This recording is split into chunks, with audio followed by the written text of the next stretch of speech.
Hey guys, Caleb here again with my friend Alex, who you may or may not recognize from the occasional post in Abe Lincoln's Lifeboat.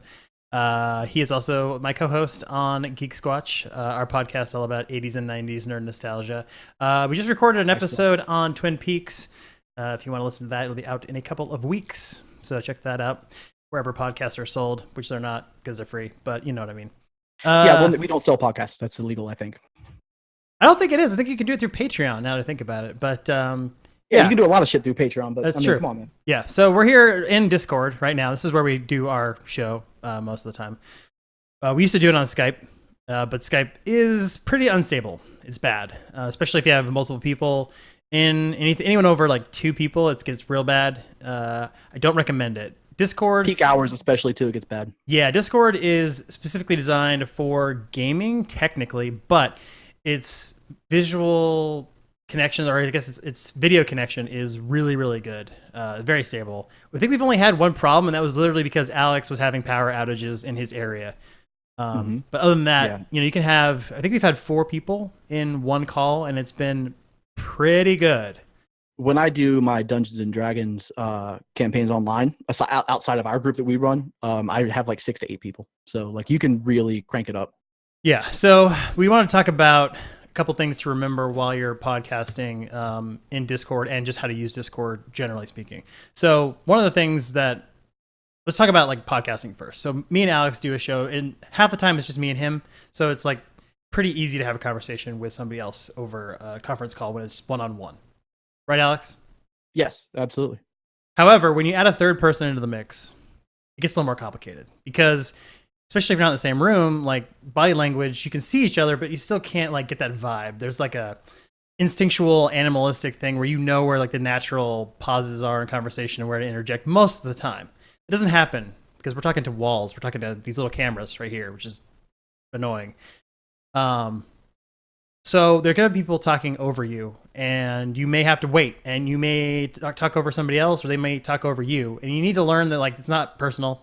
It's just the awkwardness of the call. So when that happens, don't freak out. Don't get frustrated. Just stop and wait for the person to finish. And then when they finish, they will know that it's your turn to talk, right? And so you get your opportunity.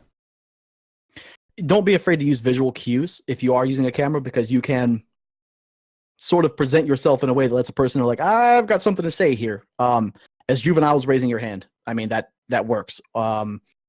People will often pick up on that when they're talking, but yeah, definitely try to avoid overtalk as much as possible, because it makes either editing on one end very difficult, or if you choose not to edit that stuff, edit around it, it makes it unlistenable. Yeah, another thing I've seen some radio broadcasters do is actually they have ping pong paddles, and when they want to talk, they raise their paddle up. So that may be an option that we may need to investigate. That's the old Boy Scout spirit stick kind of idea. Exactly. You know? Yeah. Another thing to think about is perhaps, well, I know for a fact that whoever is hosting, whether it's Crystal or me or whoever is taking that responsibility, you're going to want to throw it to people. And what I mean by that is you're going to want to say, hey, Ashley, what do you think of this? Or you're going to finish your sentence and say, Gavin, what's your take on that? That's the kind of thing you want to do, because then you there's no like, if you throw out the question to say, well, what do we think about that? Or you kind of leave it open, everyone's going to try to say something at once. It's going to be awkward and it's going to be no good. So it's going to be very important to whoever is guiding the conversation to literally guide it to the next person. And then when they're done, if it's not very apparent that someone else has something they want to say, if they haven't raised their hand, then you pick on somebody else, and so on and so forth. So just something to keep aware of. It's going to be, if we have like 4 people in the room or 5, it's going to get kind of hairy. So we really need to direct the conversation. And be aware of how hairy that can be, because you may try to throw to someone who is not prepared. It may take them a second to recoup, and you can edit around that. But don't be afraid to kind of vamp a little bit and sort of fill that blank space, or say, we'll come right back to you. Actually, Tom or whoever, what do you think? Yeah, exactly. So let's talk about, I think that kind of covers everything, unless you could think of anything else, Alex, as far as like podcasting via remote. Yeah, sure. Pretty much it. So let's talk Test about your levels beforehand and make sure you sound okay. That's the only other piece of advice that we didn't really use. Like try to make sure you sound as good as you can with your equipment.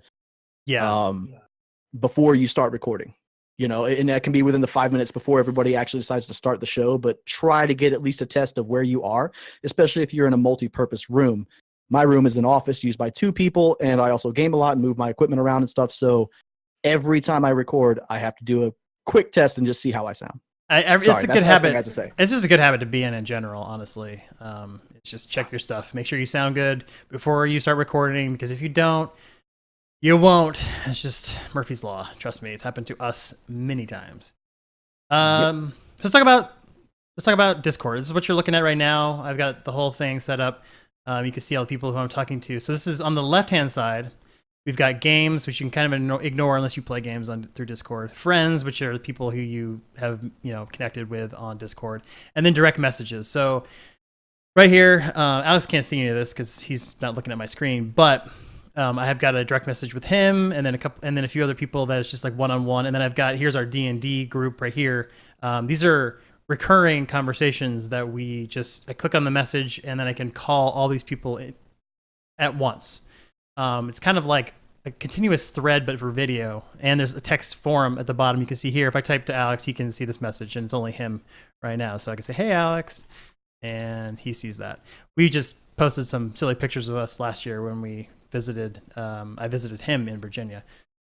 So we're wizards, we're cool wizards. As it turns out. Mm-hmm. Yeah. That's why I grew the beard.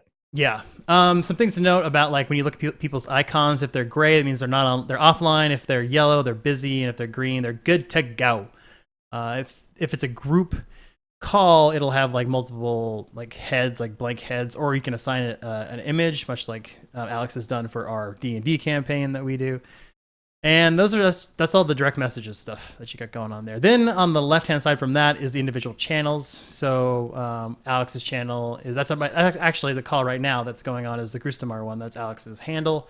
There's the Abe Lincoln's Lifeboat one that's already set up by Ross. These are some of my like game clans that I keep. We actually have another Abe Lincoln's Lifeboat channel which I created, which means we guess we need to destroy if we're not going to use it. I don't know. There's one for my podcast. And then I'm actually going to go in here, and Alex is going to disappear for a second. I can still keep the call going, and you can see him. He's in the bottom right-hand corner. You can still see him. I forgot that happens.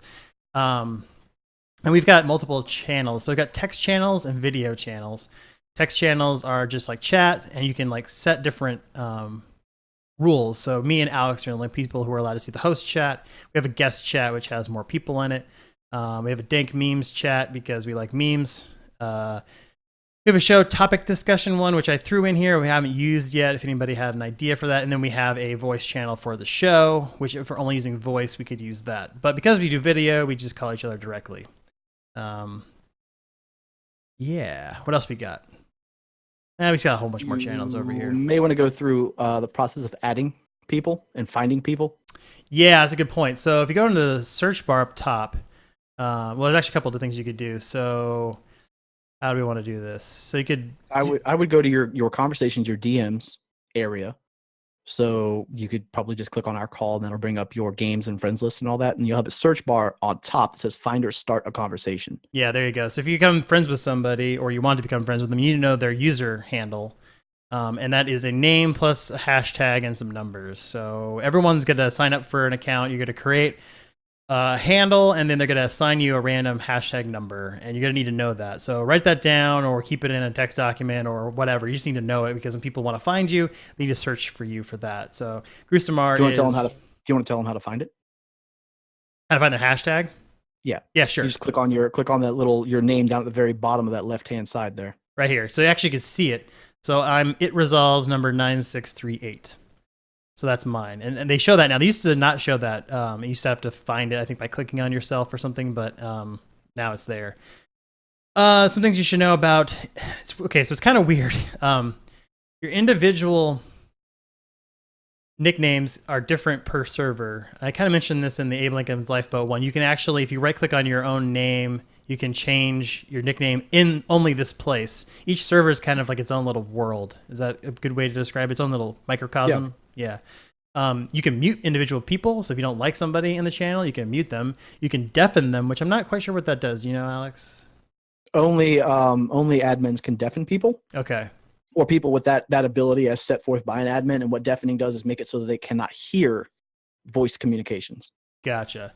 Or if you deafen yourself, it makes it so that you cannot hear voice communications. If you, for instance, need to, when I'm playing a video game, if I need to listen to a cutscene or story element, I can deafen myself in Discord and it won't hear any jabber from the server. Yeah. Another cool thing is you can mention people by right-clicking on their name, or you can just type @ and then their username or their nickname in the channel, and it'll automatically notify them. Like, hey, it'll send them a message on mobile if they're there, or next time they log into Discord, it'll say, hey, you've got a mention. It's kind of like mentioning on Facebook, so you're very familiar with that. Standard @ tagging. Right. You can add notes to people, which is really cool. Like, say you want to remember a certain thing about somebody. Mostly this is for people playing games. Like, hey, this was a really cool person to play X with or whatever.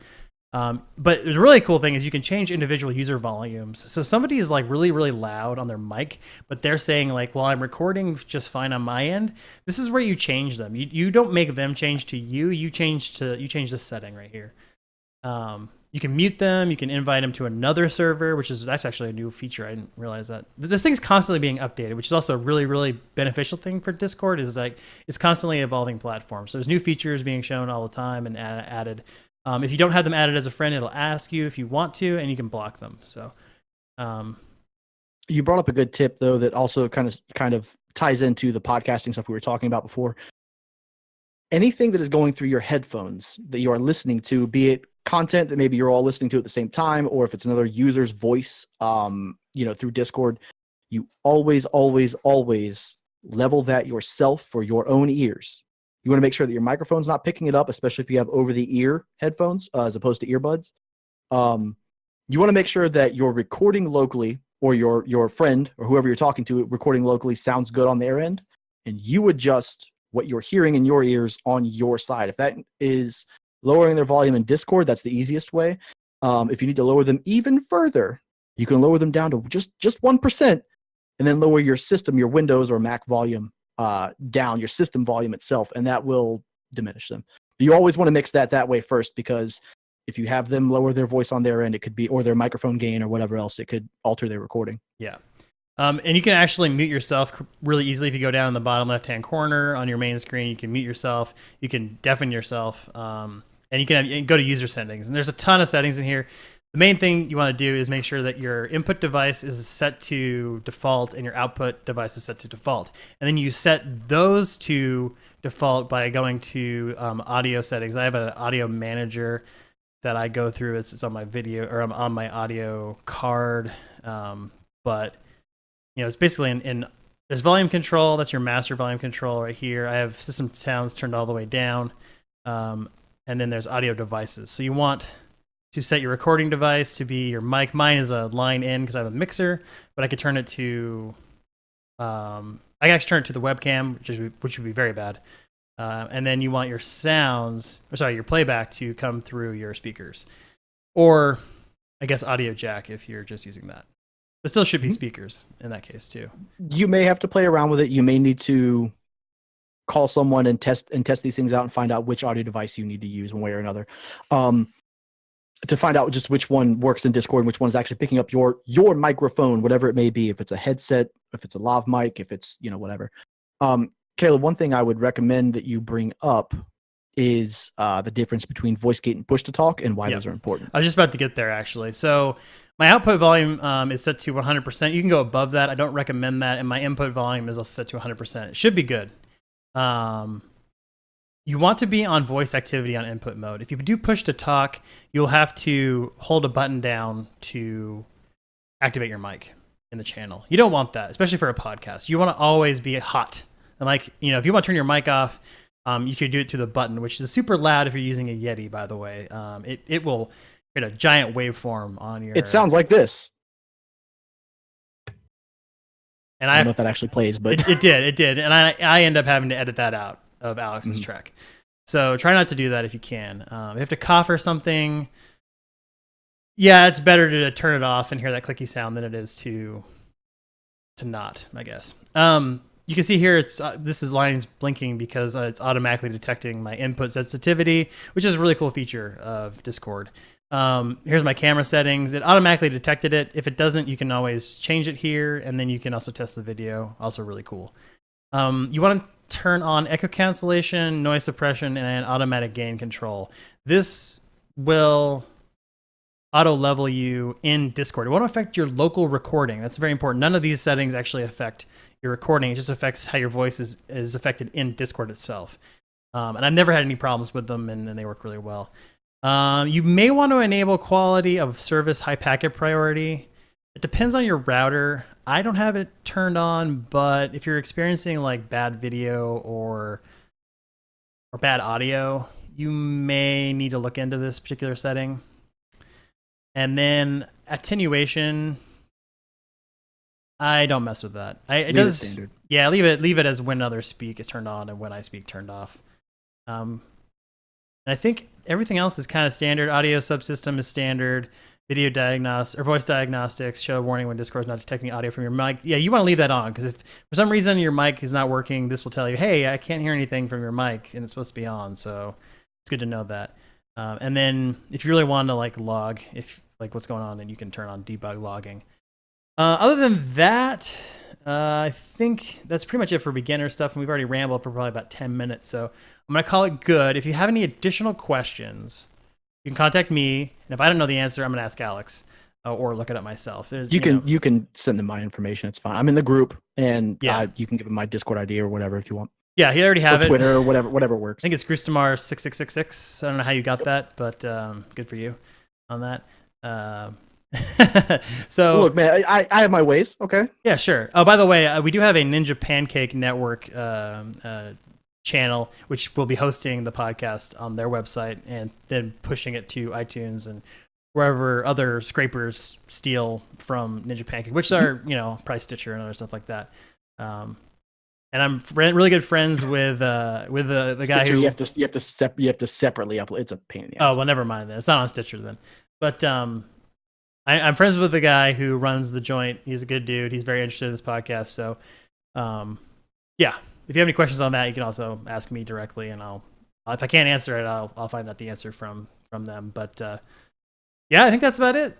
So hopefully this was helpful to you guys. And again, if you have any questions, just ask me directly. We're all in the group chat together. So bye-bye.